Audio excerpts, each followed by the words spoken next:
Nothing Sticks Like a Shadow by Anne Tompert.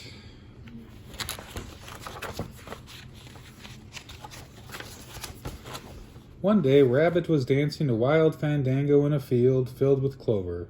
Woodchuck was watching him from the doorway of his burrow. "Isn't it lonely playing by yourself?" Woodchuck asked. "I'm not alone," said Rabbit, pointing. "See my shadow? It goes where I go and does what I do." "I know what you mean," said Woodchuck. "I can't escape my shadow either, no matter how hard I try." "I can if I want to," said Rabbit. "Oh, no, you can't," said Woodchuck. "No one can." "I can too," said Rabbit. "Can't," said Woodchuck. And they pitched cans and cans at each other until Woodchuck said, "I'll bet you my hat you can't." "Looks as if I'm going to have a new hat," said Rabbit. He ran and hid behind the trunk of a huge tree. When he looked around, however, he found his shadow standing beside him. Woodchuck laughed. "You'll have to do better than that," he said. Daddy, why you have your phone on movement? Making a video. Rabbit hurried over to a bunch of bushes and hid behind them. He looked around. No shadow did he see. "I've lost it," he cried, peeking from behind the bushes at Woodchuck. "Give me your hat." "Oh, no, you haven't," said Woodchuck, pointing. Rabbit looked to where Woodchuck was pointing and saw his shadow head peeking from behind the bushes, too. "Take my advice," said Woodchuck. "Give it up. Stop wasting time. Nothing sticks like a shadow." With this, he went into his burrow. "Woodchuck thinks he knows everything," Rabbit said to his shadow, "but I'll show him. I'll run away from you." And with a great leap, he set out across the field of clover. Rabbit took longer and longer leaps. His shadow took longer and longer leaps as it followed right behind him.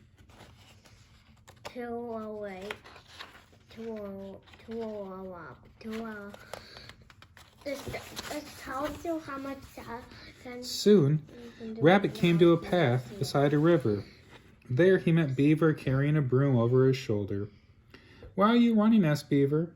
"I'm trying to get away from my shadow," said Rabbit. "Woodchuck bet me his hat that I couldn't." "Well," said Beaver, "it's easy to see you can't run away from it. See if you can sweep it away. Nothing sweeps better than a new broom, you know.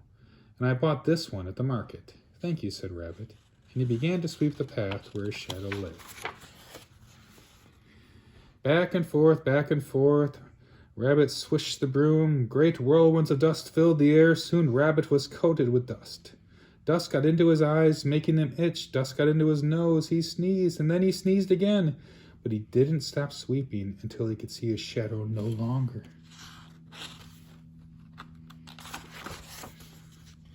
"I've lost it," he cried. "I've lost it." Dropping his broom, Rabbit danced a little jig. As he danced, the dust settled to the ground, and there was his shadow dancing beside him. "I guess shadows can't be swept away," said Beaver. "I'm sorry I couldn't help you." He picked up his broom and went on his way. No sooner had Beaver left than Skunk came along. "Goodness," he exclaimed, "what happened? I've never seen anyone so dirty." "I was trying to sweep my shadow away," said Rabbit. "Everyone knows you can't sweep away shadows," said Skunk. "You can't hide from them or run away from them either," said Rabbit. "Right," said Skunk. "When two things are stuck together, you must pull them apart." He leaned over, grabbed Rabbit, and pulled. Nothing happened.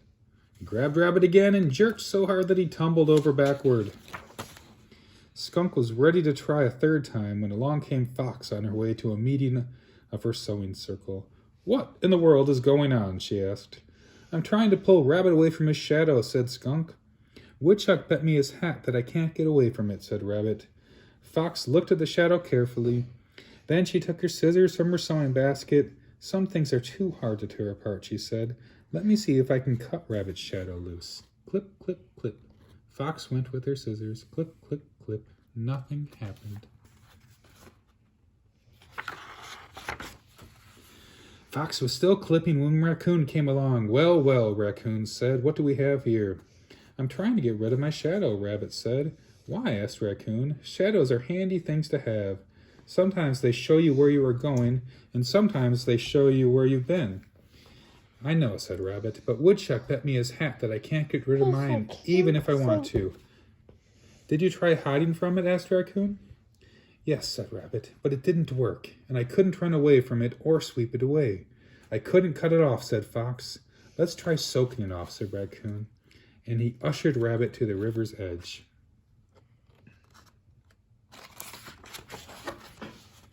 Rabbit put one foot into the water, then jerked it out. It's cold, he wailed. Go on, urged Raccoon. Rabbit took a step. Keep going, said Raccoon. Rabbit shivered. It's too cold, he cried. He swung around to leave the river, bumped into Raccoon, and fell into the water with a great splash. The river swirled around him. He tossed and rolled, trying to get back to his feet. Raccoon grabbed him and dragged him to the shore. Rabbit was wet to the skin. Water dripped from his ears. His clothes hung to him like wet rags. Never had he felt so miserable. But the water had not washed away his shadow. There it was beside him. Looks as if you're stuck with your shadow, said Raccoon. Why don't you give up? Asked Fox. Tell Woodchuck he's right, said Skunk. I don't want to, said Rabbit, but I guess I'll have to. Rabbit walked slowly across the fields.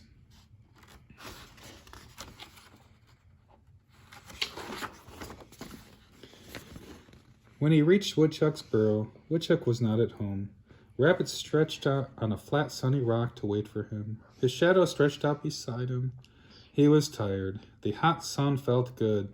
Soon steam rose from his drying clothes. He thought about moving to a shady spot, but he was too sleepy to do so. Anyway, he said with a yawn, if I stay here, maybe the sun will melt my shadow away. Rabbit tried hard to keep his eyes open to watch the sun melt his shadow, but his eyelids grew heavier and heavier until he fell asleep. It was dark when Woodchuck shook Rabbit awake. You win, said Woodchuck. Rabbit yawned and stretched and rubbed the sleep from his eyes. Woodchuck put his head on Rabbit's head. Congratulations, he said. Your shadow is gone. Rabbit turned round and round. Oh dear, he wailed. The sun did melt my shadow. That's what you wanted, isn't it? Asked Woodchuck.